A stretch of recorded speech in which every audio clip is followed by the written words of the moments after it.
Hello, hello, my friends. Hello, hello. It is Friday night. We have made it through week 1 of 30 days of quick and easy meals. I went out for lunch today with some friends, and so I'm not really suppery tonight. And so I figured, because of my weight loss and how I tend to live, I would just do a protein heavy meal and finish half of my muffin that I didn't finish at lunch. So tonight for dinner, I am doing fresh tuna, seared. It's still gonna be fairly on the raw side, kind of like a really good filet. You want it on the raw side. And then I'm gonna do a wasabi and soy, but I don't have soy, so we're using coconut aminos dipping sauce. When I do this, I get my frying pan, my cast iron, screaming hot. So that's what that's working on. It is on the burner. It is getting hot, because when I put the tuna in, I want that instant sear. I don't want it to slowly cook and take time. I want it instantly seared. And then what I put on the coating of my tuna is the Japanese multi-purpose seasoning from Trader Joe's. It has water on the plate. That's always fun. Sesame seeds, black and white, and chopped up nori in it. Kind of looks like bird food, but it tastes amazing. Sorry. And what I do with my tuna is I literally take it out of the package. I tend to buy tuna frozen directly on ship, and it's usually beautiful. This is, again, beautiful. So I take my piece of tuna as is, dip it, push it on, make sure it's all covered, do all the sides, make it fancy. You know, if you're gonna eat, God, make it look good. And I don't know about you guys, I don't tend to go out a lot because my life doesn't really incorporate that. So I want my meals to look really good. And I'm just gonna put that down. I've got it on my fingers. I'm gonna put a little bit more on this side. And I really press it in, because this is what's protecting your tuna from getting burned in the pan. Cast iron, I don't add a whole lot of anything to. I'm gonna put a little drizzle of oil before I put this in, just to give it a little protection, but the tuna stands on its own. So, let me rinse my fingers. Then it doesn't rinse well. That's okay. Rinse the fingers, dry the fingers. My cast iron is smoking, so I know it's hot. I'm gonna turn my fan on. I'm gonna add a drizzle of oil to the center. Oh yeah, that baby is hot. I'm gonna put this tuna right in. And I heard the sizzle. We got the sizzle, which is important. It's kind of like a smoke ring if you're doing smoky meat. It really means nothing, but everybody likes to see it. It makes an impact.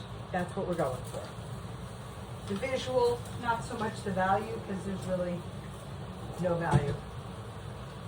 For this, I have a wasabi sauce that I got at the store. It is a little spicy, but they didn't have my normal wasabi paste in like a toothpaste tube. So we're gonna go with it. And I got a piece of the Japanese coating in there, and it's okay. And then, so I put that much wasabi, because this is hot and spicy. And then coconut aminos, soy sauce, whichever you like to use. Like I said the other night, coconut aminos are actually pretty good for us and low sodium, so I would rather use that than soy, because salt in this heat is not my friend, probably nobody's friend, and that's what you want it to look like. Chunky and brown. Oh yeah. Woo. Yep. That is good. That's going to be so good with the chicken. That go over there. Let's bring this tuna off the burner for 1 minute so I can show you what we got. This is how she looks. I'm gonna flip her. Flip her.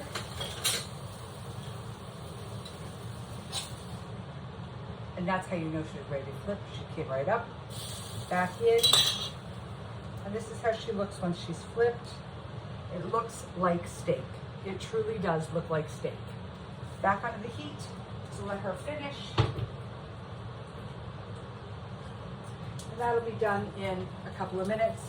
Tuna steaks are really quick. I tend to buy them, like I said, frozen, because then I can put them in the freezer.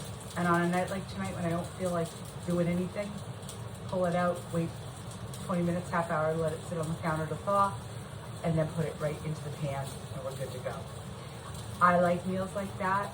If your family is not a fish family because it tastes like fish, it's fishy, I would suggest getting a piece of tuna, a small piece. Most stores have small pieces in the fish department, and trying it, sear it like I am, sear it to like a medium, like a steak medium, slice it very slightly on the angle against the grain so it's very tender. Make up a little wasabi and soy, or just a little soy if you don't like the heat. Try it. It is not fishy like cod or trout or salmon. It's not fishy like that. Try it. If you don't like it, then I get it. But you might be surprised. The other thing that I like about it is I can buy a package. Aldi's actually sells a really good one. This is an Aldi's one. It comes in a bigger bag. It has like 4 or 5 pieces in it. It lives in the freezer. I pull them out, I cook them.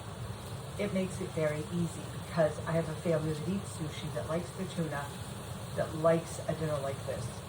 This is what you want to think about when you're looking at food. Think about something you can have in the freezer to pull out on a Friday night when you're done. You've had the week, you're done. The kids are going crazy. They want to watch a movie. They can't agree on a movie. Your significant other comes in the door dragging because they sat in traffic. You've had the day from ICPU, and you got the note from the teacher that, you know, the little one was shooting spitballs at another kid, and the other ones broke their phone screen, and you're like, oh my gosh, call for takeout. Don't bother calling for takeout. That's a 45-minute wait and a lot of money. Have standbys in your freezer. When you make sauce, make a little extra. Put it in the freezer. If you're making the mess, make it worth it. When I make meatloaf, I make 3. You better hope that that first one's good because you got 2 more you gotta eat. When I make sauce, I make a batch of 3. That dinner that night and 2 go in the freezer. It's the way you always have something to pull. Even if you've only got a small freezer, get a package of chicken thighs, chicken breasts, whichever your family eats, to keep in the freezer. Those are your emergency stash. Make meatballs. Make a big batch. Make big ones and make small ones. If you're making soup, throw some meatballs in the soup. Easy peasy. If you're making subs one night, pull out a package of your sauce, some of your meatballs, put them together, open your buns, sprinkle mozzarella on, and you got meatball subs. These are what I'm trying to teach you guys. Guys, on this Friday night, go pour yourself a nice cold beverage, whether it's an adult beverage or a kid beverage, I don't care. Shirley Temples happen to be my favorite thing in the whole world. Clean ones, not the dirty ones. I get it. We all have those Fridays. We all have those Mondays. We all have those days. You have a backup plan. And I will see you guys tomorrow night when I don't know where we'll be because I am catering a baby shower this weekend. So tomorrow's going to be a big cooking day. So we might be having lasagna. I don't know what I'll show you guys tomorrow night, but I'll have something for you. I love you guys. Thank you all for being here. Mwah! Bye. Nope. There we go.